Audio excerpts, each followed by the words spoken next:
저는 별다른 일이 없이 평범하게 대학을 졸업하고 적당한 연봉을 받아 회사를 다니다가 남편을 만났어요. 같은 부서에서 일하는 사람은 아니었는데 우연히 같은 자리에서 다른 동료들과 술 한잔 하다가 눈이 마주치면서 연애하기 시작했죠. 특별한 이유 없이 약 1년 가까이 만나고 결혼하기로 했어요. 결혼을 약속하고 서로의 집에 인사를 하러 가자는 나누었을 때 남편이 그때서야 숨겨왔던 속마음을 밝혔어요. 우리 집에 인사하러 가면 조금 황당한 일이 생길 수도 있으니 사실 고민 중이에요.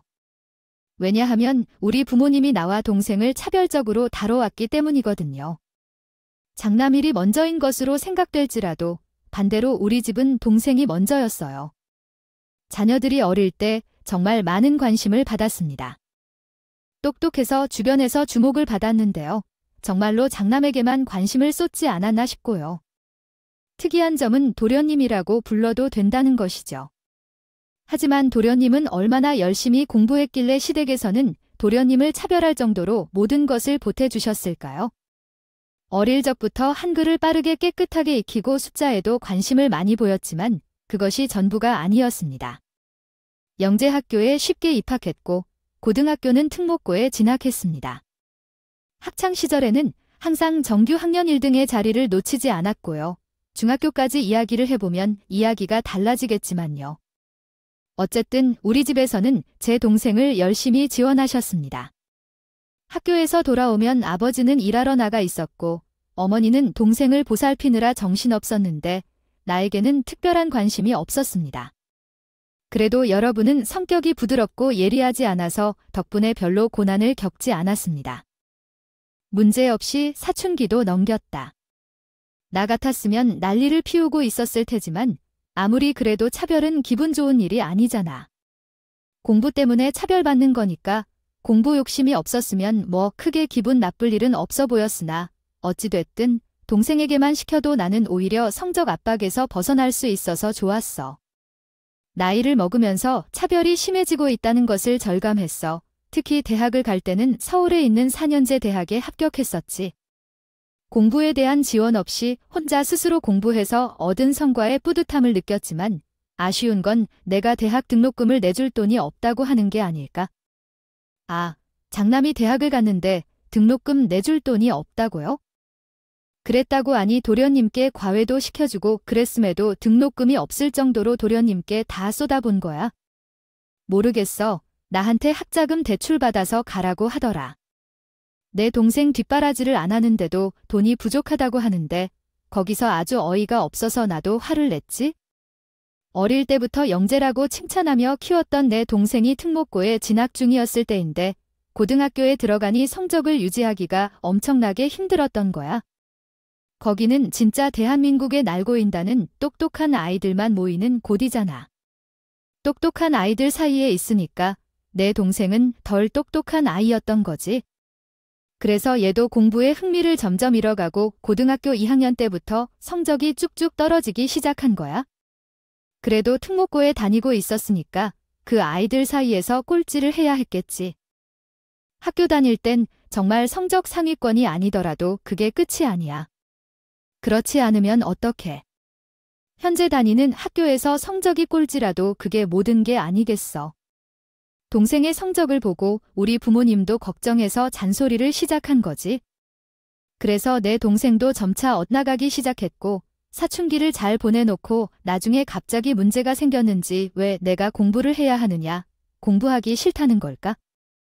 우리 집은 초상집만 남았는데 그런데 나는 대학에 합격해서 등록금을 못 내준다 해서 부모님과 싸우게 되고 그때 우리 가족들의 관계가 망가졌어. 나는 결국 학자금 대출을 받아서 대학에 입학했고 대학 시절 등록금을 못 내준다는 상황에서 알바도 하면서 졸업했어. 그러던 중 군대에 입대하게 돼서 담배 한 대도 안 피웠어. 피우면서 작은 월급을 받는 것은 아니죠. 하다가 학자금 대출 갚았으니까 남편은 거의 울분을 토해내는 듯이 말을 했어요. 듣는 내내 기가 막혀버렸어요. 물론 집안에 공부를 잘하는 자식이 있다면 부모라면 다 푸시고 싶어하는 마음이겠지만 아무리 그래도 다른 자식이 공부하려고 돈을 달라는데 그 정도는 줘야 하는 게 아니겠어요? 남편이 지금도 얼마나 이 이야기를 가슴에 품고 부모님에 대한 원망이 섞인 다짐을 하는지 그것도 이해되죠. 남편은 대학을 졸업한 뒤 빠르게 취직을 했는데 취직하자마자 나를 알게 됐거든요. 저랑 남편은 1년 정도 밖으로 사귀다가 결혼을 조금 이른 시점에 약속했거든요. 그러니까 저랑 남편이 27살 나이에 결혼했어요. 혼전 삶에 대한 이슈는 없었고 우리가 서로의 인연이라고 느낀 사람은 한 번에 알아볼 수 있다고 생각했기 때문에 시간을 끌 필요 없이 결혼을 결정했어요. 사고리는 없었는데 왜 그런 나이에 결혼을 하겠냐고 하는 말들이 있었어요. 회사에 들어가고 1년이 조금 넘었을 뿐이라 어떻게 월급 합산해도 많지 않잖아요. 차라리 더 기다리게 나이가 들어서 결혼하는 것이 나을 거라고 생각했었지만 요즘에는 30을 넘어 결혼하는 것이 대세라고 하더라고요. 어머니는 걱정 많이 하시더라고요. 그래, 나도 어머니 생각이랑 비슷하다. 벌써 어르신 품을 떠난 채 살아가야 한다는 생각이 서운하죠. 서운해. 아직 27년도 안 됐는데 너와 함께한 시간이 버티기가 힘들어. 너와 함께한 시간이 있는데 부모님의 품을 떠나서 새로운 집을 만들고 살겠다니까 속상하기밖에는 못해. 조금만 더 머물러줘. 아버지가 퇴직도 못했고 돈을 벌기에 정말 바쁘기 때문에 죽겠어. 너와 함께한 소중한 추억이 아직 많은데 넌 이미 내 품을 떠날 생각이라니 더 속상해. 집에서는 일찍 결혼한다면 좋을 텐데 당신이 결혼을 하자고 했을 때는 말려줬었지. 우리 남편이 마음에 안 들어서가 아니었어. 그저 너무 어린 나이에 부모님의 품을 떠나는 것이 서운하고 속상했기 때문에 말린 거야. 하지만 너와 남편은 서로의 인생 동반자라고 생각하며 굳이 결혼을 미룰 필요가 없다고 생각했어. 그래서 결혼을 하자는 결정을 내리고 서로를 너무나 사랑하며 행복하게 잘 지내고 있어. 근데 결혼할 때도 삐걱거림이 있었죠. 너희들이 좋다고 하니까 결혼 준비하는 걸 말리지 않으며 우리도 지원을 해주고 싶어도 돈이 없어서 지원해 줄 수가 없어요. 우리가 어떤 돈이 있어서 떡하니 아파트 한 채를 사주고 차 한 대를 사주고 그럴 수 있겠니? 마음은 그렇지만 지금 우리도 노후 준비가 털어진 마당에 어떻게 그런 큰 돈을 쓸 수 있겠냐고 말이에요. 돈이 없어서 우리한테 지원을 못 해준 게 아니라 민석이 그 자식 때문에 못 해주는 거 아니야? 민석이 그 자식 대학 졸업하려면 아직 멀었으니까 그러는 거 아니냐고. 아니, 엄마랑 아버지 너무한 거 아니에요? 저한테는 4년 내내 학자금 대출받아서 공부하라 하시더니도 그 작은 아이가 나보다 아주 조금 좋은 대학에 들어간 거잖아. 서울대, 연대, 고대에 가고 싶었는데 못 갔잖아요. 아이 봐, 이 아이는 정말 근데 어린 것인데 얼마나 마음이 아플까요? 민석이가. 공부하기 싫다고 난리를 피우는 거지. 달래고 달래서 대학 보내주긴 했지만 당연히 등록금은 내주어야겠지. 너도 혼자서도 강하게 잘 자라는 아이지만 민석이는 다르다니까. 그 애의 학자금 대출까지 받아서 학교 다니라고 하면 바로 자퇴부터 할 거야. 그 꼴을 내가 봐야겠어? 그 애가 어떻게 대학을 다닌다는데 도련님 때문에 돈을 지원 못 해준다는 말이었죠. 도련님도 서울에 있는 대학을 입학했는데 고등학생 시절에 친구들에게서 높은 벽을 느꼈기에 도련님은 성적 관리를 개판으로 했고 수능까지 망쳐서 대학도 그냥 중상위권으로 들어갔답니다. 그러니 우리 부모님 만족은 절대 안 하고 도련님에게 재수를 시켜야겠어요. 강요를 받아서 도련님이 수능까지 하게 되었음에도 불구하고 좋은 학교에 입학하지 못했어요. 수능까지 4년을 공부했다는데 정말 대단하지 않아요. 그렇게 많은 시간을 보내고 수능 공부를 위해 기숙학원에 다니고 가혹한 훈육도 받은 도련님이 결국 대학에 입학했지만 또한 그 수준이 비슷했고 오수는 자기 마음대로 못한다며 등록하고 군대로 도피해버렸어요. 아유, 내 배아들 같아. 아무튼 너희들이 직장 잘 다닐 것 같다며 결혼해도 걱정 없는데 아직 민석이가 대학에 학비를 지원해줘야 하고 대학 생활을 하며 용돈도 받아야 할 거고 나는 뒷바라지를 해줄 게 많아요. 그가 지금은 흥미가 좀 꺾여서 그저 그런 대학에 입학했지만 어차피 여기서는 박사라고 해도 상관없는 것 같아요. 거 아니겠지요. 얘는 큰 나이가 될 예정이라서 나는 돈을 투자해 놓아야 나중에 후회 없이 지원할 수 있답니다. 너무나 황당하지만 저도 남편도 시댁에서 그러는데 더 할 말을 할 수 없겠어요. 돈을 내놓고 때릴 문제도 아니었고 우리 부모님도 도와줄 수 없다는 이야기를 듣고 황당해 하셨지만 시댁에서 그러니 어떻게 할 수 있겠습니까? 말을 아끼셔야 하고 우리 남편만 저희 친정집에 찾아와 사과를 했다니까요. 말씀을 듣고 매우 황당하셨겠죠. 정말 죄송합니다. 저희 부모님은 둘째 아들 다영을 사랑하시며 평생을 돌봐주셨어요. 정말 미안해요. 처음에는 기분이 나빴지만 자네의 마음이 어찌 될지 진심으로 궁금합니다. 우리 딸이 무시당하는 것을 생각하며요. 아직 찜찜한 기분이 남아있긴 하지만 자네가 학창시절에 얼마나 힘들었을지가 눈에 보인다. 그러니 하루 빨리 집을 나와서 가정을 꾸리고 싶다는 생각도 했겠지. 제가 정말 평생을 잘하면서 살겠습니다. 장인어른은 제 부모님이라고 생각하고 평생 효도하려고 노력하겠습니다. 이제 믿고 의지할 수 있는 어른은 장인어른과 장모님뿐이네. 그동안 제가 겪은 어려움을 이해해주는 사람이 아무도 없었거든요. 차별이 마음 아픈 일이라는 걸 느꼈어. 그래, 딸을 힘들게 하지 말아줬으면 좋겠어. 아들이 당할까 걱정돼. 많이 어린데 시집을 가겠다고 해서 마음이 아픈데 내 마음에는 못 박는 일은 자네가 나서서 막아줬으면 하는구먼.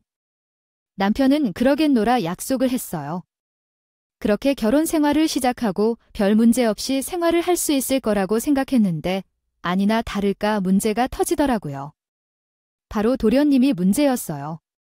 우리 부부가 아이를 조금 늦게 가지기로 했었거든요. 아직 나이도 젊고 하고 싶은 것도 많은 나이였습니다. 열심히 돈을 벌어서 모으고 집도 장만하고 여유 있게 1년에 한 번쯤은 해외여행도 다니자 하면서 일부러 아이는 천천히 가지기로 했었거든요. 너희 돈 좀 있니? 아이, 물론 결혼 준비하느라 그동안 모아둔 돈은 다 썼겠지만 그래도 결혼하고 몇 개월 지났으니 돈 좀 있겠지 않아. 너희 애도 늦게 가질 거라며 둘이 벌어서 저축할 거다. 저축해도 돈이 좀 남지 않는데 아이를 키우는 것도 아닌데 그러니까 그 돈 좀 우리 민석이한테 지원을 해줬으면 좋겠는데. 아니, 그게 무슨 소리야. 우리가 이제는 하다못해 민석이 공부 뒷바라지까지 해주어야 하는 거예요. 아이 엄마, 걔 공부에 소질 없다니까. 어머나, 얘는 무슨 그런 말도 안 되는 소리를 하고 있어? 우리 민석이가 얼마나 똑똑한데 걔가 지금 어학연수를 가고 싶어 하는데 돈이 좀 부족하지 뭐냐. 너희가 2천만 원만 주면 우리 민석이 어학연수도 다녀올 수 있는데 그 돈 좀 부족하면 보태주면 안 되겠니? 아니, 2천만 원이네. 집 이름도 아니고 솔직히 도련님이 어학연수 그거 몇 개월 갔다 온다고 해서 갑자기 박사가 되는 것도 아니지 않겠어요. 아직 대학 새내기나 다름없는데 무슨 어학연수로 가겠다고 그러는 건지. 저와 남편은 서울대학에 가게 되어 이해가 되지 않았어요. 만약 제가 그렇게 갔다면 말 안 했을 거예요. 어디에 정확히 있었는지는 솔직히 말씀드릴 순 없지만 우리는 남편보다 조금 더 나은 대학에 다니고 있는 것뿐이에요. 그게 왜 그렇게 대단한 건지 이해할 수 없었어요. 처음부터 그런 교육을 받은 것뿐인데 말이죠. 이를 부끄러워해야 한다고 생각했는데 시부모님의 생각을 이해할 수가 없었어요. 우리도 돈이 없어요. 신혼부부로서 지금은 돈이 있을 리도 없어요. 아직 공과금이나 생활비를 얼마나 써야 할지 정확히 모르고 있고 앞으로 저축을 해야 아이를 낳을 때 금전적 여유가 생길 거예요. 돈이 없어서 무슨 사치를 부린 적이 있길래 이미 돈이 없다는 말이 나오나요? 우리도 지금부터 저축을 해야만 나중에 아이를 키우는데 금전적 여유가 조금 생길까요? 민규가 민석이에게 돈을 주려 했다. 아까워할 리가 없는데 내가 우리 아들을 섬기는데 돈을 주지 말라고 했었지. 우리 첫째 아들은 원래 이런 애가 아니었다고 시어머니는 뻔뻔하게 얘기해. 제가 남편을 조종하고 있다고도 말을 했어요. 저보다 더 남편을 모르는 것 같았어요. 저도 참다 못해서 결국 시어머니에게 들었죠. 어머님이 어릴 때부터 도련님을 챙기고 우리 남편은 뒷전이었다며요. 남편의 입장에서 생각을 해보세요. 도련님에게 이것저것 해주고 싶겠나 우리 아들이 그런 소리를 할 리가 없어. 우리 아들이 어딜 가서 그런 소리를 하겠어. 가족을 흉보하는 애가 아닌데 그냥 내 머릿속에서 나온 생각일 뿐이야. 우리 첫째 아들은 말이야. 둘째는 더 나은 삶을 살길 바라는 아이일 거야. 내가 말리지 않았더라면 그 까만 2천만 원까지. 애도 아니고 모른 척할 애도 아닌데 왜 그렇게 빡빡하게 그러며 말했다. 내 이제 4학년인데 졸업반인데 유학은 갔다 와야지. 그거 6개월 유학 갔다 와서 뭐가 달라진다고 그래요? 6개월이면 영어도 하나 안 낼 시간인데 그럴 돈 있으면 차라리 우리 집을 사는 게 더 낫죠. 우리 둘째가 어디 대기업이라도 취직해봐라. 아니면 해외에 취직이라도 해봐. 너희한테 그동안 빚진 게 아니고 모른 척할 애도 아닌데 왜 그렇게 빡빡하게 형은 생각에 잠기지 않고 계속 말했다. 우리 둘째가 나중에 어마어마한 박사가 되어서 너희한테 무슨 도움을 줄 줄 아니? 아이 벌써부터 무시를 하고 그래? 우리 시어머니도 세상 물정 하나도 모르는 듯 했어요. 요즘 박사가 되는 게 어려워요. 가족들끼리는 서로 돕고 도와야 화목한 법이란다. 모든 사람이 다 차즘하지는 않더라고요. 사실 공부하는 데만 시간을 들이면 언제든지 달 수 있는 게 사실입니다. 그러니까 그땐 자격증을 빨리 따서 일하는 게 더 낫겠다고 생각했죠. 그냥 아무 소리도 안 하고 돈을 못 주겠다고 말했더니 그때부터 도련님이 일이 잘 안 풀리면 어학연수를 못 가서 그래서 그런 거라고 제 탓을 엄청나게 했더라고요.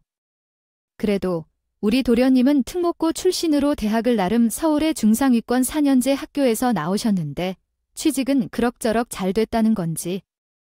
취직하고 나서는 우리 시부모님도 걱정거리가 좀 줄었다고 생각했나 봐요. 근데 기이 막힌 일은 그 이후에 있었어요. 남편과 나는 34살이 됐을 때 우리 도련님이 결혼을 하고 싶은 여자가 있다고 말했거든요. 집안에 소개팅을 시킬 거라고 한 건가요? 우리 시어머니는 완전히 경탄스러워했어요. 당연히 우리 조카도 같은 회사에서 일하는 여자일 거라고 생각했었죠. 그런데 보니 저희도 남편을 회사에서 만나 결혼한 것인데 당연히 조카도 그럴 것으로 예상했나 봐요. 우리 조카는 워낙 숭맥한 대학을 다니면서도 학교에서 그런 대인배를 한 번도 못 만난 사람이라 시부모님께서는 결혼을 할 수 있을지 걱정을 많이 했었어요. 그런데 결혼할 여자를 데리고 오겠다 하니 진짜 난리가 났죠. 조카한테 이것저것 질문을 시작한 거예요. 아, 결혼할 여자를 데리고 온다고? 아이고, 집안에 이런 경사가 또 한 번 생기다니 너무 잘 됐다, 라며 말이에요. 연봉은 얼마나 되는 여자냐? 대학은 어디 나왔냐? 회사에서 만난 거지? 내가 뭐 소개팅을 한다는 얘긴가? 없었고 어디 밖에 싸돌아 다니는 것도 아닌데 같은 회사 다니면 연봉은 그럭저럭 괜찮겠구나. 연봉은 모르지만 연봉이라고 말을 해야 하나 대학은 확실하게 알고 있어요. 2년 전 전문대를 나왔는데 수도권에 있는 거라 말하자 우리 시부모님 얼굴은 완전 씹은 얼굴로 변하더라고요. 도련님은 순진한 건지 멍청한 건지 아무것도 모르는 얼굴로 멀뚱하게 있었고요. 시어머니가 전문대라는 말에 기가 막혀서 2년째 전문대 하고 있는데 제가 이러다가는 분위기만 망가지겠네. 도련님과 예비동서는 그럼 어디서 만났는데요? 연봉을 잘 모르겠다고 하는 거 보면 회사에서 만난 사이는 인 것 같아서요. 맞아요. 회사에서 만난 건 아니고 제가 아는 사람한테 소개팅 받았어요. 사진 보니까 얼굴이 엄청 이쁜 거 아니겠어요? 그래서 냉큼 소개해 달라고 했죠. 알고 보니까 배우라고 하더라고요. 배우 얼굴이 딱 배우상인 게 배우하게 생겼다 싶을 정도로 예쁘다니까요. 와, 배우라고. 우리 도련님. 그럼 연예인이랑 결혼하는 거예요? 이름이 어떻게 됐는데요? 포털 사이트에 면 얼굴이 떡이 나올 정도로 유명해요. 어디 나왔는데요? 아니요. 그 정도로 유명한 사람은 아니라서 포털 사이트에 이름 쳐서 나오게 만들기가 쉽지 않다고 하더라고요. 이쁘긴 한데 이상하게 운이 없는 건지 뭔지. 간간히 웹드라마의 단역으로 출연을 하긴 하는데 고정적으로 배역을 맡아서 나오는 건 아직 없어요. 아, 이게 참 그 방송 한 번 나오기가 힘들다고 하더라고요. 그렇게 이야기를 하면서 뒤통수를 슬금는데 딱여. 알겠습니다. 무명 배우가 있잖아요. 그냥 대사 한 줄 있는 것이 전부인 그런 배우들이죠. 물론 그쪽 생활이 워낙 힘들다고 익히 알고는 있었어요. 제 친오빠는 경우에 경호업체에서 일을 하고 있었거든요. 경호업체는 아파트나 건물과 같은 보안 시스템 일을 하기도 하는데 우리 오빠는 원래 유도를 했었거든요. 그런데 부상으로 유도 선수를 그만두게 되었어요. 그래서 유도관 같은 곳에서 일하다가 학교 선배가 경호업체를 창업하면서 우리 오빠를 채용했어요. 그래서 연예인들을 경호하며 그런 일을 많이 하고 있었죠. 그래서 듣는 이야기들이 꽤 많았거든요. 그러다 보니 그냥 그렇게 되어버린 것 같았죠. 하지만 우리 시어머니가 난리가 난 거예요. 너는 애가 생각이 있니 없니? 어디 유명하지도 않고 이름도 없는 애들을 짝이라고 데려올 거라고 그래? 내가 이렇게 오랜 시간 동안 내 뒷바라지를 얼마나 열심히 했는데 이런 식으로 엄마 뒤통수를 치다니. 적어도 직업이 제대로 된 사람을 데리고 왔어야지. 어디서 굴러먹는 줄 모르는 사람을 데리고 오겠다고 해. 아휴, 엄마는 무슨 말을 그렇게 해. 어디서 굴러먹어온지 모를 만한 사람이라니? 예비 며느리에게 그런 식으로 말을 하고 싶어. 그리고 그 사람이 나중에 어떻게 유명해질지 모르는 일이지 않아. 이러다가 한번 일 하나 잘하면 유명 배우가 되는 걸 모르고 그래서 내가 좋아서 결혼을 하겠다는데 왜 엄마가 난리를 하는지 이해가 안 돼. 어이구야 이 천지 백가 배우가 되겠다는 사람들이 널려 있는데 그 많은 사람들을 무시하고 배역 하나를 잘 받아서 유명해지는 게 어디 쉬운 일이겠어. 아, 그러면 세상에 한 명의 유명인이 되려면? 어디 있겠어. 아이의 잔소리, 잔소리. 정말 듣기 싫어. 그동안 내가 엄마 때문에 얼마나 힘들었는지 알아? 엄마가 공부 가지고 뭐라 했는데 하루 이틀이냐. 아이 엄마 때문에 사수를 내 인생 허비한 게 아까워 죽겠는데.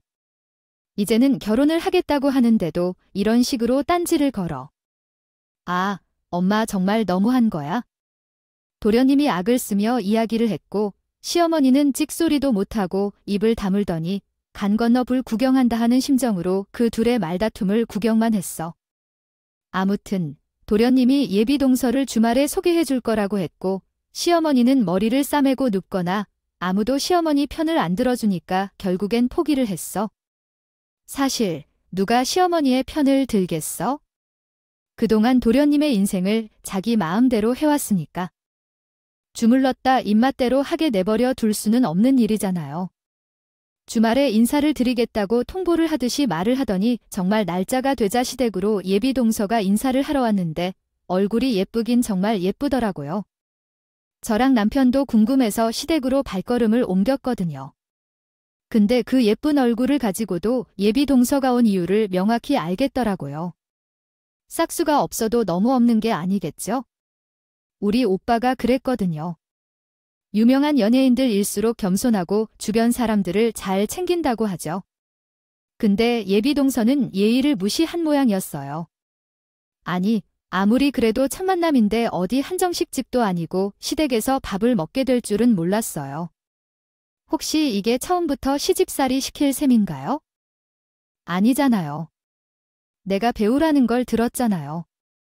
일이 워낙 유동적으로 진행되다 보니까 명절에도 스케줄이 있으면 찾아오기가 조금 어려울 것 같아서 미리 말씀드립니다. 저는 무슨 드라마 주연급 유명 배우가 되는 줄 아니라도 얼굴을 봐도 어디서 봤는지 전혀 모르겠다고 하는데 만 그렇게 말하니까 시어머니도 기가 막히셨지요. 가령 마음에 들지 않아서 어떻게 곱게 해줄지 고민을 많이 하시는 모양인데 태도까지 재수없게 보였으니까요. 아니, 배우라고 하면 밖에서 밥 먹으면 불편할까 봐 의도적으로 집으로 부르지 않았는데 밖에서 먹어도 아무 상관 없겠다는 말이었어요. 아니, 사람들이 어차피 못 알아볼 텐데 밖에서 먹으면 어때? 그런 거잖아요. 다음에는 꼭 밖에서 맛있는 밥 사줄게요. 둘이서 다투는 걸 보니까 은근히 재밌어 보이더라고요. 그 말에 또 마음이 불편한 예감을 했어요. 동서가 시어머니에게 콧바람을 낀 채 이야기하고 있다는 거예요. 저와 남편은 눈을 좌우로 굴리며 그 장면을 구경했어요. 아니, 우리 도련님도 참 거기에서 고부간의 갈등이 일어나면 개입하여 중재해야 할 것으로 생각하지만 저 위에서 간 건너 구경만 하고 있더니 물론 프라이빗한 정통 한정식집에 대해 얘기하는 건가요? 사람들이 볼 수 있는 곳을 말한 건가요? 또 제 옆을 따라다니면서 괴롭히는 스토커가 있어서 그런 자리에서는 음식을 먹을 수 없거든요. 아니, 스토커라는 말이 나왔나요? 아니면 잠재적인 도움이 필요한 사람을 의미하는 건가요? 이런 문제는 심각하게 다루어져야 해요. 경찰에 신고해야 한다거나 그런 식으로 얘기해야겠죠. 지도해 주셔서 감사합니다. 다녀야 해요. 경찰을 불러야 해요. 소란이 생기면 안 돼요. 저는 그래도 드라마에 자주 출연해서 몇 번 나온 뒤에는 알아보는 사람들이 있는 것 같아요. 그래서 괜히 경찰을 부르면 소란이 되고 신문에 기사가 나오면 안 되는데요. 구설수가 퍼지고 좋지 않아요. 배우는 참아야 하는 운명이라고 생각해요. 드라마에서 단역으로 몇 번 나오면 알아보는 사람들이 있는 것 같아요. 저는 하루 종일 드라마만 보는 드라마광인데 처음 봐도 얼굴이 익숙하지 않네요. 어쨌든 우리 아들이 좋다고 해서 서류를 날리니까 그런 것 같아요. 어른들이 보기에도 어려울 수 있는데 하고 싶은 대로 다 하는 삶도 괜찮은 방법이에요. 우리 부모님이는 부조리를 참지 말고 말하고 싶은 것을 다 말하면서 살아야 한다고 가르쳐 주셨어요. 혹시 우리 부모님을 욕하는 말은 아니에요. 정말 하나하나. 따박따박 말 대답을 하지만 솔직히 처음에는 시어머니가 상처를 받는 것 같아서 조금 통쾌한 부분도 있었지만 시간이 지날수록 경우가 없다는 생각이 드네요. 저와 남편이 언제쯤 중단을 할까 고민 중인데 사랑의 눈이 멀어진 도련님이 먼저 나서는 게 아니겠지만 방향을 잘못 잡아서 시어머니에게 뭐라고 하는 건 아닐까요? 사람들 말대로 처음부터 귀를 달겠다는 것은 아니죠. 엄마, 진짜 그러면 얼굴을 안 보고 살 수가 있어요. 앞으로 조심해 주세요, 엄마. 뭐라고, 아이고. 내가 아들 새끼를 잘 먹기도 한참을 해야 하는데 어떻게 평생 치딥을 하지 않고도 엄마한테 얼굴을 안 보고 살 수가 있다면서 협박을 할 수가 있어요. 아이고, 너가 그러고도 사람이냐. 둘이 좋아서 결혼하겠다고 해서 그러면 우리 허락이 뭐가 필요해? 너희들이 알아서 해야지. 시어머니가 그 말에 얼굴을 울그락불그락 하시며 소리를 지를 방에 들어가 버리셨어요. 그래서 글쎄 예비동서 하나도 깜빡 안 하는 것 같더라고요. 아무리 그래도 이런 상황이 오면 첫 만남에 좀 좌불안성이 될 것 같은데 평운을 본다고 하더라고요. 멘탈이 강철심장 그 나름인 것 같더라고요. 근데 도련님이 저한테 그러시는 거예요. 형수, 사돈이 형님이 그 경호업체에서 일하신다고 하지 않으셨어요? 이 사람이 스토커 때문에 매우 힘들어한다면 혹시 결혼식을 한다면 해코지를 할까봐 좀 두렵긴 한데 결혼식 날에 경호업체를 좀 저렴하게 부를 수 있는 방법이 없을까요? 우리 오빠가 오래 일을 해서 부탁하면 지인 할인된 가격으로 할 수 있을 것 같긴 한데. 아니, 그 스토커가 얼마나 악질인지 알아? 결혼식까지 쫓아와서 해코지를 하는데 그럴 것 같으면 그냥 경찰을 불러야 하는 게 낫지 않을까요? 한 번 할 때는 확실하게 잡아야 하는 것 몰라서 그래요? 아니에요. 형님이 너무 사랑해서 저에 대한 걱정이 많아서 그래요. 결혼식 날 나타날지 안 나타날지는 모르겠어요. 얼마 전에 협박 편지도 보내고 그랬잖아. 너무너무 사랑한다고, 자기도 결혼하지 말라고. 근데 결혼한다는 이야기는 어떻게 알았지? 알 수 있는 방법이 없잖아. 모르겠네. 수도하니 다 알 수 있는 방법이 있지 않을까? 아니면 어딘가 기사를 봤을 수도 있지? 우리가 결혼 이야기 아직 아무랑도 나누지 않았는데 기사가 뜰 수 있어? 아니면 당신이 기자들한테 말이라도 했어? 내가 예비 동서가 배우라고 하길래 몇 번 검색을 해봤는데 그런 기사는 거의 막상 예비 동서도 아니잖아요. 동서에 대한 기사를 찾을 수 없어요? 예비동서 소속사 같은 것도 없이 움직이는 것 아니에요? 왜 그런 것을 찾고 계세요? 제가 기자들에게 일일이 연락해서 다 내릴 것을 요청했을 뿐이에요. 그렇게 관심을 받는 것 자체가 부담스러우니까요. 저는 평범하게 살고 싶어요. 하지만 좀 이상한 것 같아요. 자기를 유명하다고 말하는 무명 배우가 기사들이 왜 내리라고 하는 걸까요? 관심을 받고 싶어 안 달라는 것 같은데 굳이 유명해지려고 하는 기회를 찾다니 이상해요. 스토커인지 아닌지 의심스럽다는데요. 예비동서와 결혼식에 관한 얘기를 좀 나누고 남편은 도련님과 얘기를 나눈 뒤에 집으로 왔어요. 집으로 돌아오는 길에 남편에게 이야기했어요. 아니, 근데 스토커가 뭐고 다 거짓말 같지 않아? 그냥 관심병이 있는 것 같은데 솔직히 예비동사 얼굴을 보아도 그 사람이 어느 나라 사람인지 모르겠어. 누가 알았다고 스토킹하고 있다고 하더라고. 난 좀 이상한 느낌이 들어. 어머니 말대로 예의도 없고 결혼하면 피곤해질 것 같아. 스토커 같은 사람인 것 같아서 협박 편지도 받았고 둘이 같이 있으면 집을 떠나고 택배로 선물을 계속 보내고 그러더라. 지난번에 예비 재수 씨가 우리 집에 세제를 뚝 떨어뜨리고 나니 그날 저녁에 세제가 집 앞에 놓여 있었다더라. 어휴, 너무 무서워. 그게 아니라 그렇게 무명한 배우에게 스토커가 붙으면 진짜 유명한 배우들은 얼마나 위험한지 알아. 그래서 형님께 여쭤봐서 결혼식 당일 조치책을 좀 취해 주실 수 있을지 물어보자. 다른 어려움보다 우리 가족들한테 피해를 입히면 어떻게 해야 하는지 남편의 말도 일리가 있는 것 같아서. 그렇게 하자고 말했어요. 안전은 신중에 신중을 기해야 중요하다고 말씀하잖아요. 그 이후에 급히 타듯이 도련님의 결혼식 준비를 시작하게 되었는데 시어머니는 결혼식 준비에 정말 아무 관심도 쓰지 않았고 도련님과 예비 시아버지는 참 답답해했어요. 결혼식 할 때도 어머님이 그렇게 아무 관심도 없이 그러던가 하셨어요. 안녕, 제가 한복을 입어야 했다니까 한복을 그렇게 해볼까 했는데 그러던가 하시면서 알아서 해라 하셨어요. 정말 내 마음대로 준비해도 된다는 말씀인지 뭐지 벌써부터 시집살이 하는 기분이에요. 우리 결혼할 때는 그렇게 무관심하게 안 하지 않았는데 하나하나 같이 준비를 해주셨었는데 도련님 뒷바라지 해야 한다고 돈은 한 푼도 지원해주지 않으셨어요. 도련님이 대학생이었을 때 많은 곳에 지원하다가 나중에는 기금도 다 소진하고 가셔서 남은 건 이런저런 것으로 비슷한 상황인 걸로 보입니다. 예비 신랑이 돈 이야기만 다 하면 꿀 먹은 벙어리가 된 것 같아요. 사실 저는 도련님을 지원해준 적도 없고 돈을 내라고 할 일도 없었는데 어쩌다 보니 그런 대화가 오고 가게 되면 예비 신랑이 입을 닫더라고요. 그래도 도련님이 많이 지원을 받았다는 사실은 알 것 같아서 당황했죠. 그래서 누가 도련님이 어떤 지원을 받았는지 대들면서 저도 침묵하지 않으려고 노력했어요. 우리가 누구 때문에 아무런 지원을 받지 못하고 결혼했지만 그것도 할 말이 많아서 쌓였어요. 어쨌든 결혼식 당일이 그렇게 되었고 그런데 우리 오빠한테 다 그런 경고를 몇 번 해줬는데요. 명을 배치한 결과 동서가 매우 좋았어요.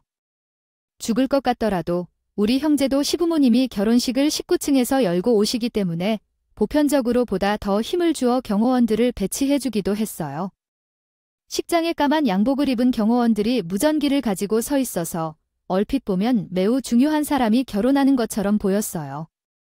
물론 결혼식 장소가 호텔이어서 정말 내노라 하는 유명 식당이 더 빛났지만 예산이 제한적이었던 우리 부부는 그냥 작은 공장형 예식장으로 결혼식을 올렸거든요. 그래서 그 잡다한 분위기 안에서 여러 커플이 동시에 결혼하는 식당에 경호원들이 있어서 다소 이상하게 보였어요. 실제로 다른 층에서도 결혼하는 사람들까지 경호원이 배치된 것을 보고 궁금해하며 구경하러 오기도 했다면요. 저는 좀 이상한 관심이 쏠리는 것 같아서 우리 동서는 그런 것조차 너무 좋아하는 걸 보아요. 아유 형님 덕분에 결혼식장이 상당히 든든해 보이네요. 제가 배우라서 그런지 그쪽 친구들이 몇 명 찾아왔는데 경호원까지 불렀다고 멋있다고 하던데요. 저도 이렇게 식장이 꽉 차게 저를 지켜주는 사람이 있다는 게 뭔가 기분이 좋은 거 있죠. 이거 정사은 씨 끝날 때 해주면 되니까 그런 줄 알아. 나도 지금 대신들, 지인분들이랑 친척분들 인사드려 해서 바쁘니까 나중에 얘기하자 해. 정상이라니 형님이 호의로 해준 거 아니었어요. 저희 결혼식 준비하면서 시댁이고 친정이고 돈 한 푼도 안 보내주신 거 잘 알잖아요. 저희도 돈이 없는데 경호업체를 부른 건 형님이 했는데요. 선물해 주신 것을 생각할게요. 그게 무슨 소리야? 내가 선물을 해주겠다고 한 적도 없는데 왜 나한테 선물을 뜯어가려고 그래? 우리 오빠도 바쁜데 와서 일부러 와준 거야? 당연히 그 값을 지불해야지. 게다가 우리 오빠가 와서 해주는 건데 당연히 값은 지불해야 하는 거 아니겠어? 내가 경호를 하는 것도 아닌데 왜 나한테 선물로 받겠다고 말을 해? 어머, 가족끼리 왜 그래요? 제가 나중에 사진도 찍어드리고 사인도 해드릴게요. 아, 배우 경호였다고 하면 경호업체 위상도 올라갈 거려. 동서 아니어도 우리 오빠네 회사는 잘 나가고 이미 유명 배우들을 엄청나게 경호하고 있는데 동서 사인이랑 사진 가지고 되겠어. 아유, 잔말 말고 시 끝나면 정산해. 내가 운영하는 회사면 공짜로 해주겠지만 우리 오빠도 일을 하는 직원인데 당연히 돈은 받아야겠지? 나는 말했다. 결혼식 끝나면 정산하는 거라고. 그러나 그 말에 동서의 심기를 거슬렀어. 보더라고 요지가 뭐라고 사인을 해주겠다면서 공짜로 경호원을 부르게 해달라고 하는지 솔직히 그 말도 너무 어이가 없었어. 나도 결혼식 날 얼굴 밝히기 싫어서 대충 넘어가려고 했는데 제가 오죽 황당했으면 동서네가 뭔데라는 식으로 말을 했겠어요. 착각도 유분수지. 경호원 불렀다고 자기가 정말 유명한 배우라도 되는 줄 아는 게 어이가 없었어. 아무튼 식 시작하기 전에 웨딩 스냅 촬영한다고 신부 대기실에서 나와서 사진을 찍는데 동서가 저를 부르는 거예요. 형님, 저 좀 도와주셔야겠는데요. 지금 이모님 화장실 가셨으니 형님이 이모님 대신에 드레스 정리 좀 해주세요. 여길요. 여기서 지금 스냅 사진을 찍는다고 하는데 제 옷매무새를 다듬어줄 이모님이 안 계시네요. 어서 와서 도와주세요. 그래, 그게 뭐 어려운 거라고. 친척분들께 인사는 대강 다 드렸으니까 가서 사진 찍는 거 도와줄게. 어디서 뭐 하면 되는데 동서가 일어나서 움직이려고 하는데 어디서 나타났는지 모를 동서 친구들이 와서 동서한테 막 아는 척을 하더라고 해요. 다들 하나같이 꽃분홍색 원피스를 입고 와서 동서한테 호들갑을 떨면서 말을 하는데 약간 그 말투가 높은 톤에 방정 맞아서 딱 연극하는 사람들 같다 싶은 느낌이 들었어요. 동서가 아무래도 배우 일을 했다고 하니 그런 친구들도 많이 왔구나 싶었어요. 결혼식 준비 잘했다. 드레스도 너무 잘 어울린다. 여기 계신 분은 그때 내가 했던 말이 도와준다던 스타일리스트예요. 안녕하세요 하고 말씀하시자 순간 내가 받아들인 건 무슨 말인지 궁금했어요. 아니면 기가 막혀서 동서가 도대체 어디서부터 어디까지 거짓말을 하는지. 제가 아니라고 입을 열려고 했지만 동서는 저를 슬쩍 밀치고 입을 열지 말라는 눈치를 주는 것이었겠지요. 이미 친구들한테 있었던 척하고 있었는데 제가 아니라고 말하면 그 곤란해질 것 같아서요. 그런데 그 힘이 들어오자 발을 냈을 때 동서의 드레스 끝자락을 밟고 말았어요. 새아 드레스에 발자국이 난다고 생각되어서 제가 급하게 발을 뗐고 드레스 끝자락을 탈탈 털었어요. 다행히 발자국은 남지 않았다고 해요. 구두를 신고 있어서 더 그런 것 같아요. 그런데 갑자기 동서가 꽤 크게 소리를 질렀어요. 아니에요. 어이가 없네요. 이 드레스는 얼마 한 거예요? 이렇게 밟혀서 내가 이러는 거야? 여기 경호원분들 당장 와주세요. 이 드레스는 수입품이고 국내에서 처음 입는 거라고 몇 번이나 얘기를 했지만 알아들으려 하지 않고 드레스 끝부분을 밟으니 정말 화가 나. 발자국도 안 난데 왜 이렇게 과도한 행동을 해. 그리고 동서가 도와주세요 하면 다 들어줬다고 지금 나한테 하는 태도가 뭘까? 나도 사람인데 예의도 없이 반말하고 친구스럽게 대하다가 손사람은 운운하며 스타일리스트인데요. 동서라인텍 뺨을 확 때리려는 건 아니에요. 뺨 맞고 놀라서 동서를 쳐다봤어요. 형님이 도와준다고 할 때 언제쯤? 이젠 와서 그런 말을 해요? 경원이라는 사람은 왜 이런 것을 소재로 해 불렀는지도 모르겠어요. 여기 잡상인들이 다 내쫓아버린다. 내 결혼식에 어울리지 않는 사람이 참석하는 것을 봐줄 수 없어. 아, 당장 그 사람을 쫓아내야 돼. 근데 그 말에 경호원들이 당황해하며 그냥 동서쪽으로 팔짱을 끼면서 그 사람을 끌고 나갈 거라고는 상상도 못했어. 솔직히 난 놀랐어. 경호원들이 주저없이 웨딩드레스를 입은 주인공과 다를 바 없는 신부를 이끌고 간 걸 봤으니까. 그 드레스를 질질 끌면서 동선이 뭐 하는 거냐고 물었더니 너무 큰 목소리로 그 소리에 귀가 소리에 내가 시작하자 친척들 할 일 없이 다 모조리 동서쪽으로 다가왔어. 경호원들이 동서쪽으로 팔을 놓으면서 식장 입구 앞에 데려다 놓고 그 앞을 막고 서 있어서 한 소리 딱. 상인들 다 내쫓으라 해서 제일 먼저 나갈 것 같아서요. 저는 윗선에서 시키는 대로 일을 하는 사람이라 어쩔 수가 없습니다. 뭐가 어쩌고 어쩌요? 제가 지금 드레스를 입은 걸 보면 딱 모르겠어요. 이 결혼식의 주인공인 나를 난데 어떻게 잡상인 취급하면서 결혼식장에서 나가라고 그래? 신부 없이 어떻게 결혼을 할 거라고. 우리 형님이 가족 일을 하는 경험치 해서 믿고 맡겼는데 똥과 오줌 하나 못 가리면서 무슨 일을 하겠다고. 당신한테는 내가 돈이니까 당장 철수하세요. 내 결혼식장에서 깡그리 나가란 말이야. 무전기를 차고 있는 사람들 전부 다 당장 나가. 이거 너의 손해배상 청구라 해야겠어? 어떻게 내 결혼식을 이렇게 망쳐 쪽팔리게 나를. 질질 끌지 않고 식당 입구까지 끌어내서 이게 정말 미친 일이 아닌가 싶어 다른 건 참아도 우리 오빠네 회사에 손해를 배상 청구하겠다고 당당하게 나오는 그 놈을 못 봐주겠다라고 해서 잡상인을 쫓아내라고 하니까 누가 누구를 가리키며 뭘 하는 것이냐는 말입니까? 거짓말도 적당히 해야지. 그렇겠구나 하고 넘어갈 수 있는데 결혼식이 끝난 후에 터트리려 했지만 더 이상 참아줄 수 없다는 생각에 제가 바로 동서 앞에서 서서 말했죠. 동서의 배우 포털 사이트에 이름이 하나도 없는 게 뭐야? 동서 스토커라는 게 다 자작극이라고 생각했더니 아주 많이 나오네. 스토커라는 사람이 존재하는지 안 하는지 동서 앞에 나타난 적도 없고 협박도 받은 적이 없어요. 편지인 것인 줄 알았던 그냥 신문지를 오려 붙인 것은 우리 아이가 만든 것이었습니다. 더욱 재미있는 점은 왜 구멍이 난 신문지가 그 가게 앞 재활용품 상 앞에 놓여 있었을까요? 전에 어머님을 대신해서 심부름을 가던 그날 생각해봐도요. 그날 그것을 우연히 발견했어요. 그 이후로 동생이 협박당한 편지와 신문에서 발견한 글자들을 가지고 오면서 우리 오빠에게 경호업체를 불러달라고 했어요. 이게 뭔가요? 이런 행동에 뭘 그렇게 관심을 갖는 걸까요? 아니에요. 증거가 있어요. 저는 신문 속을 보기는 하는데 보게 되면서 틈이 나면 보는 버릇이 있어요. 그래서 그 글자가 협박 편지에 쓰인 것인지 알아내는 방법이 있나요? 사람들을 잡아두고 있네요.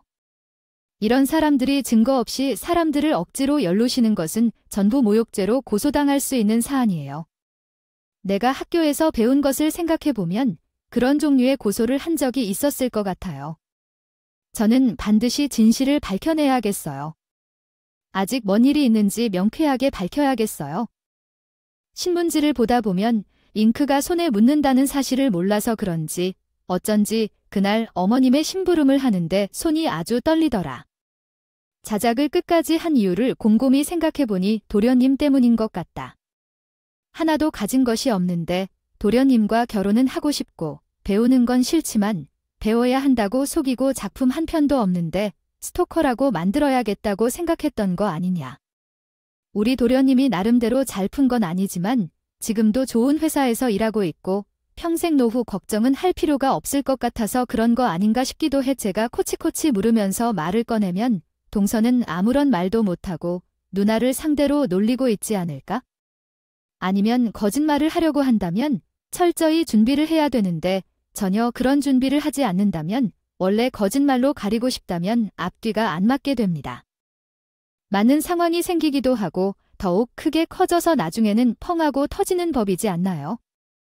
게다가 동서의 친구라고 인사한 사람들도 있는데 그 사람들도 우물쭈물 구경을 하고 있더라고요.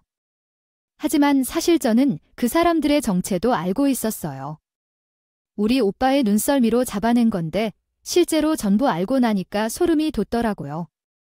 또한 동서 친구라고 찾아온 배우 친구들도 있어요. 아유, 배우는 배우이지. 하게 아르바이트하는 배우들이 많지요. 우리 오빠가 예전에 결혼식장에 갔다가 본 적이 있대. 그때도 3명이 이렇게 뭉쳐 다녔다고 하더라고요. 도대체 동서의 진짜 모습이 뭐야? 그 말이 끝나기가 무섭게 예식장이 쑥대밭이 되어 버리더라고요. 그것도 그렇겠죠? 동서의 절친이라고 소개하면서 부모님께도 살갑게려는데 그게 진짜 친구가 아니라 하계 알바를 하는 배우라고 하니까 우리 부모님 2분 다 기업을 하셨죠. 거기다가 동서의 부모님이라는 사람들, 친정 친인척이라는 사람들이 꿈쩍도 않고 구경만 하고 있더라고요. 순간 자 하는 소리와 함께 머릿속에 이상한 생각이 확 들어서 동서에게 경악을 금치 못하며 물어봤죠. 설마 동서 지금 부모님이라고 불러온 사람들, 친척들. 저 사람들도 전부 하기가 알바요. 아니, 동서를 이렇게 식장 가운데 몰아붙이고 있는데 부모라는 사람들이 한마디도 하지 않고 구경만 하고 있는 게 이상하잖아. 동서 친척이라는 사람들도 그렇고 누군가는 말려야 하는 게 정상 아니야. 제가 이상하다는 듯이 이야기를 하니까 동서가 냅다 바닥에 주저해요. 안 왔어도 수입된 드레스에서 국내에서 처음 입는 거야 뭐네 말을 하더니 그 드레스도 싸구려였어. 마치 그냥 바닥에 낙서를 한 것처럼 드레스는 인간의 입에서 나온 말들 중에 진실이 있긴 한 건지 의심했어. 자, 잘못했어요. 난 의도적으로 속이려고 한 게 아니라 친구가 없어서 알바를 했던 거야? 부모님이 없다고 해서 죄는 아니잖아. 계속 이런 식으로 부담을 주시면서 돈을 많이 썼다고 하니까 효도해야 한다며 부모님은 번듯한 사람을 만나오라고 계속 냉정한 태도로 항의했어. 그래서 나도 어쩔 수 없이 거짓말을 하기 시작했지. 이렇게 되어갈 줄은 몰랐어. 정말 혼자서 판단을 했던 부모님의 친척들, 그리고 친척들의 친척들까지 전부 다 알바를 했었어. 소름이 돋는 일이지. 우리 시어머니는 거의 기절할 뻔한 상태였고 동선의 한측 하객들은 다 우리 돈을 받지 못하겠다며 웅성웅성하고 있었습니다. 하지만 진짜 지인은 전혀 없이 모두 하계 알바로 온 사람들이었습니다. 그런데 소름 끼치는 것은 사실을 우리 오빠가 이미 알고 있었다는 점이었습니다. 왜 도중에 쫓아내라고 말하지 않나? 당신부터 쫓아내겠지? 나의 친구 3명이 오겠다고 했으니 기억이 나서 여기 있는 사람들에게 물어봤더니 얼마 받겠다고 했냐? 나도 알바 쓰려고 물어봤는데 하니까 그 사람은 술술 말해주더라. 혹시나 하는 생각이 들었지만 알고 보니 혼주석에 앉은 사람들까지 알바라는 사실을 몰랐습니다. 아내가 곤란해질까봐 대놓고 이렇게 말을 해서 죄송합니다 하는데 그 말에 멍하이 있던 우리 도련님도 어깨에 힘이 쫙 빠져서 아무것도 모르고 있는 것이 진실이냐고요? 물어보더라고요. 예비 동서는 저와 친오빠를 째려보면서 발악을 하기 시작했어요. 이미 결혼식은 시간이 지나가고 결혼식장 관계자들도 흥미진진한 상황에 구경만 하고 있더라고요. 솔직히 이 상황에 식을 어떻게 올릴 수 있겠어요? 꼭 이렇게까지 해야 속이 시원할지도 몰라요. 아니, 가족이 될 건데 한 번은 눈 감아줄 수 있는 거 아닌가요? 그래요. 저는 어렸을 때 가출해서 부모랑 인연 끊고 살았어요. 그래서 우리 부모가 어디서 무얼 하고 있는지 몰라서 하액 아르바이트 모집해가지고 부모 자리까지 채웠어요.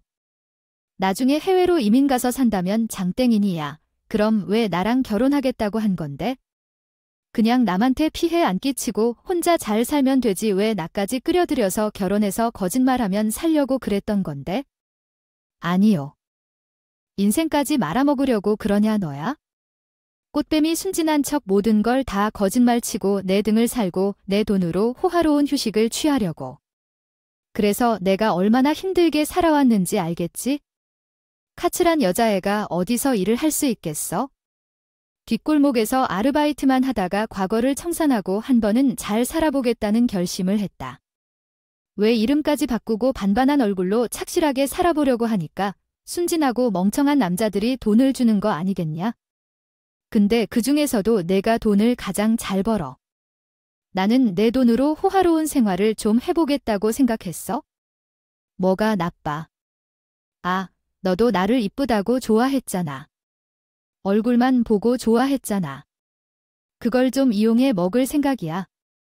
그러니까 이런저런 나쁜 곳에서 아르바이트를 하다가 과거를 정리하고 한 번은 잘 살아보겠다고 생각하는 거야?